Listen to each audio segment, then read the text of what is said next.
poderiam dar uma palavra de conforto para as famílias que têm autista na família?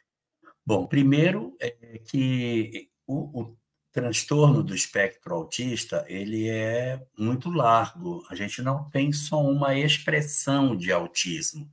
Nós temos expressões em dimensões diferentes. Nós temos autismos em graus mais leves e em graus mais severos. Então, colocar tudo no mesmo saco é complicado, porque em cada uma das circunstâncias do TEA, a gente vai ter uma atenção diferente a ser observada. Por exemplo, no grau 1, que são aquelas crianças que são diagnosticadas como tendo o chamado autismo leve, a criança vai ter uma vida normal. Ela vai para a escola, ela vai aprender, ela vai ser destacada na escola, porque é um aluno excelente, muito focado nos estudos, vai sofrer bullying. Ele vai ser o chamado nerd na escola.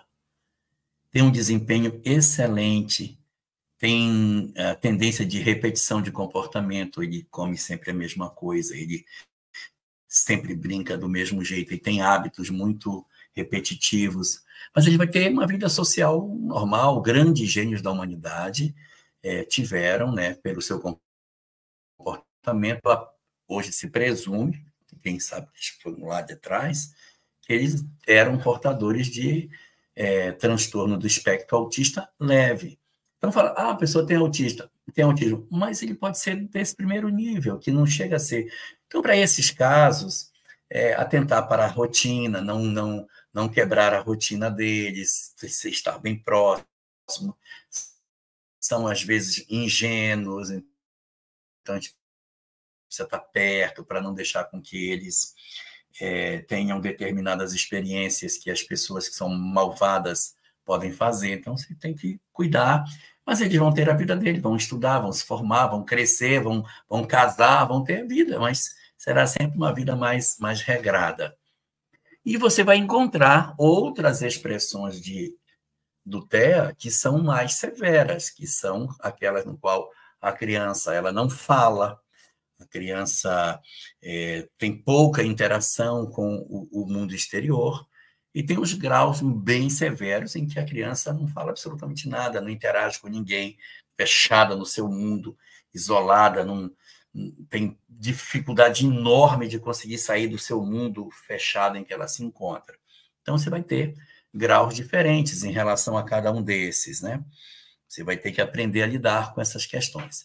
Mas o que se pode dizer para essas famílias? O que se pode dizer é o seguinte: independente do grau em que essas crianças se encontrem do transtorno autista, a gente vai perceber o seguinte: essa experiência ela é relevante para a existência? Aí você vai me dizer sim, ela é relevante para a existência. Então, elas não são obra do acaso.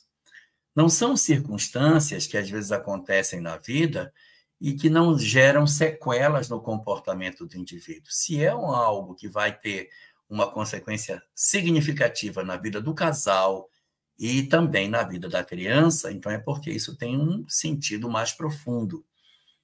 Isso pode ser uma prova para os pais, no sentido da dedicação, do amor, de que eles se voltem para isso.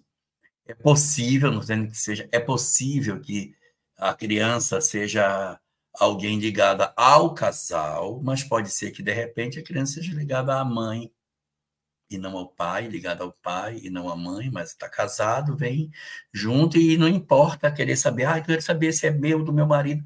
Isso não importa. Veio para a família, nós vamos cuidar.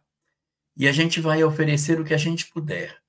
E redefinir as nossas expectativas, porque, de acordo com a severidade do autismo, as nossas expectativas têm que ser revistas.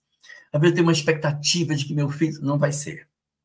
Mas, embora ele não seja aquilo que a minha expectativa desenhou para ele, essa é uma oportunidade absurda para que essas entidades comecem a se reconstruir. Às vezes são espíritos que precisam demais desse amor que vai ser oferecido para recomeçar o trabalho de reabertura, como se fosse um espírito que sofreu um trauma e ele se fechou numa ostra.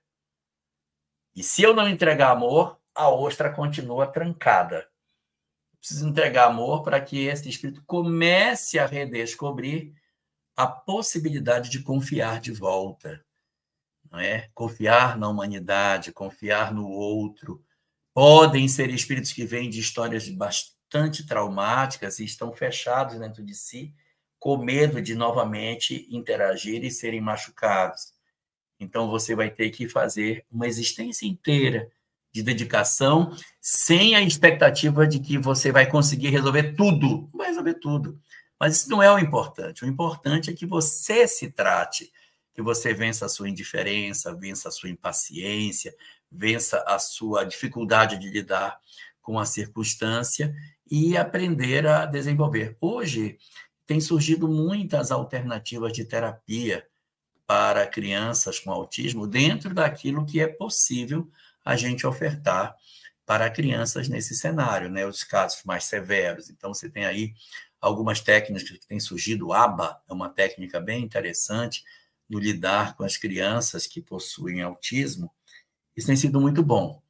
E a leitura espiritual desse cenário, observando que é um processo que está ligado a histórias de outras existências, já que a criança já nasce com essa condição, é porque a causa tem que estar antes, então vem de uma outra existência.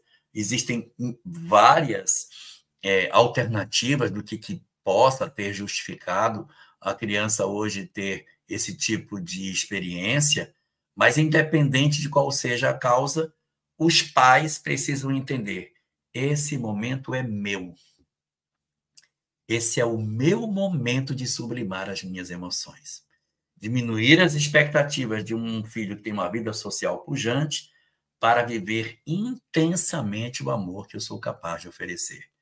E na medida que eu me convenço e que eu compreendo que sou uma alma imortal, que existe a reencarnação, que estamos todos em processo terapêutico, essa família de hoje que enfrenta esse drama certamente se encontrará amanhã pelos vínculos do amor que está se solidificando nessa existência, todos em melhores condições espirituais para a retomada do processo evolutivo, porque essa existência que a gente está vivendo não é a vida. A vida é muito maior. A gente vai se reencontrar e vai ter a possibilidade de viver plenamente todo o amor que a gente tem ao lado desses que hoje ainda têm muita dificuldade de se expressar na relação conosco. Ou seja, os nossos filhos não são autistas, eles estão autistas por enquanto. É uma exceção, uma necessidade desse espírito que não interessa o que aconteceu, mas que nós precisamos saber que está, como ela já falou, em grande sofrimento, por alguma experiência que foi passada, e ele se fechou dele mesmo. E ele precisa renascer porque é a maneira de entrar em contato novamente com o exterior. E os pais dessas crianças são escolhidos a dedo por Deus, com certeza.